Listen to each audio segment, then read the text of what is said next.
We've certainly seen drug trip scenes in comedies, but it felt very exciting to be able to do one from a dog's perspective. That just instantly felt fresh to me. I think I was surprised that my expectation for the film was that it would just be a spoof, which is great. I love spoofs, but they're their own unique breed, which I think is like for a satire spoof to work. It's just like you've got to be hitting 5,000 jokes a minute, and they have to be the best jokes, and they need to be layered. Like a movie like Airplane is probably at the top of my list for that. Um, so for me, I think once I finally read the script and realized, oh, it's not simply just a send up of the dog movie genre. It's its own unique story with depth and heart and emotion and characters, and of course, outrageous comedy and funny scenes and set pieces. That's when I hooked in. It was like, oh, the film really is at its core about toxic relationships, being in an unhealthy relationship, how you get out of them, how your friends support you through them, and then how you find your own sense of self-worth.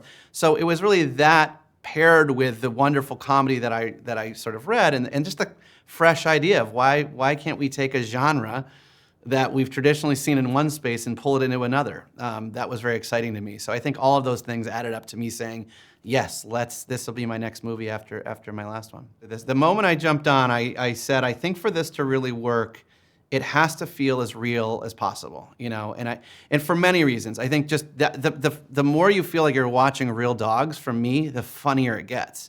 And any time there's it could be a CG or a VFX element that kind of pulls you out, now I'm out of the film. And I think for kids, right, which is a genre that's traditionally been used, that's fine. They just go with it. But I think for adults with a bit more of a discerning eye and taste, that can pull you out. And so one of the first things I said is I would love to do this with as much of real dog performance as possible, even to the point where I wanted their emotions to not be overly anthropomorphized. So if a dog was confused, I didn't want it to sort of furrow its brow the way we do as humans. I wanted it to kind of cock its head, the way they do when they're confused.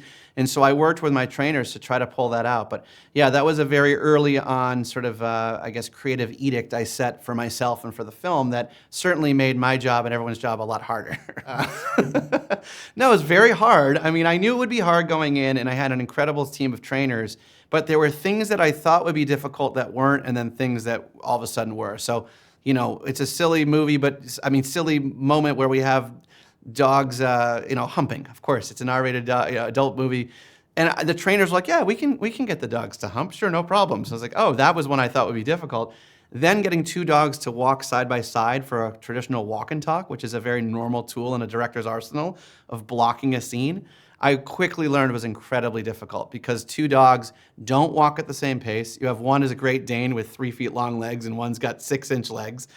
And they don't look at each other when they walk. So you have to hide a trainer with a clicker over on the side. And when you click to pull the look to look at each other, the dog stops walking so you very quickly realize that the challenges you thought you were prepared for, you weren't. I mean, I come from the live action space, and the magic of actors for me is when they are present and acting opposite each other. That's the best performance you can get, is when someone is looking into someone else's eyes and reacting and acting and reacting.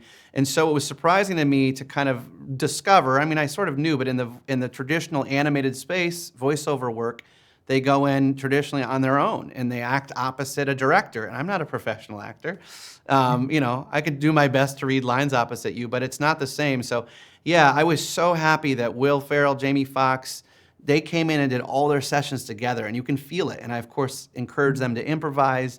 We had a wonderful script, but we also, you have two of the greatest comedians of all time. You let them run, let them do what they do best. And then I had sessions with all four, adding in Randall Park and Isla Fisher, and that was just such a joy to be in the room with those comedy legends acting opposite each other. I love a sequence where, the rules kind of go out the window for a moment. I am a big believer in rules of the world, creating a tone and rules that make a film that feels cohesive. But obviously, once dogs get into hallucinogenic mushrooms, I think the rules do kind of go out the window for that little sequence of time. So, we certainly had fun on set, but a lot of that was pre-thought of. And then once you get in the edit, it was like, what else can we do? And that's where new ideas came about. where what might the dogs look like to each other? We asked ourselves, and that's where the idea of, well, maybe someone looks like a 2D animated cartoon from a Disney movie, and someone looks like a hand puppet, and all of a sudden he realizes he has human hands. Yeah, it was. I mean, I love that kind of stuff, and it felt, we've certainly seen drug trip scenes in comedies, but it felt very exciting to be able to do one from a dog's perspective. That just instantly felt fresh to me.